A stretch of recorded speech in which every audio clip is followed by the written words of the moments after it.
Battlestar Fantastica. When the glow faded, the data set were dressed in space suits.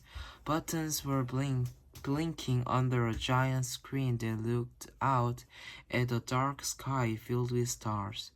Suddenly, a giant rock flew towards them.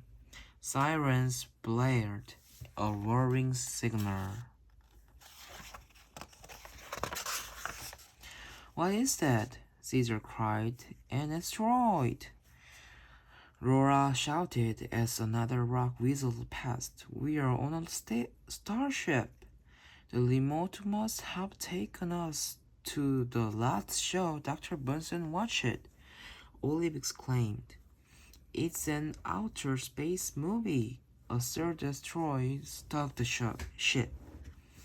As the kids and the remote floated slowly off the floor. "Warning, warning, gravity lost," the ship's computer announced. "What do we do?" Gabe asked, clinging desperately to a chair. "We'll have to fly the ship," Olive exclaimed. She fastened herself into the pilot's chair as the rest of the crew settled in. Grabbing the steering wheel, Olive turned the ship just in time to narrowly miss another huge rock. Laura, Gabe, and Caesar clung to their seats with their eyes shut tight.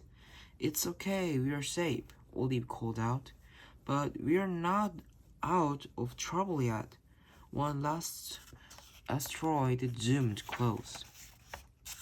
It was much larger than their ship. Olive tapped the controls. Then she pushed the steering wheel down. The ship dropped, and they barely missed the enormous rock. "Great flying, Olive," said Caesar. "Where do you learn to do that?" "Space camp," said Olive with a smile.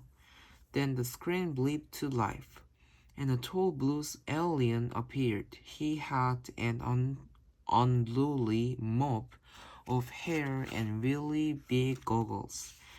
"It's Dr. Bunsen," said Caesar.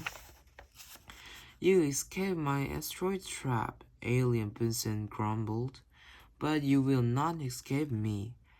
Hand over your ship or meet your doom." "We are not giving you anything," Olive said. The alien chuckled. "Who said anything about giving?" The emergency siren blared. Olive checked the controls. "Oh no, he was a tractor beam to capture us." The ship launched to a stop. "We're trapped," shouted Gabe. "What can we do?"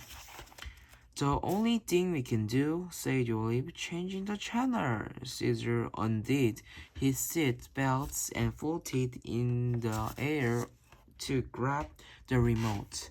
"I have an idea, but I don't know if it will work." Anywhere in better than here," Gabe cried. Caesar took a deep breath and pressed a button. Thank you for the watching. Bye bye.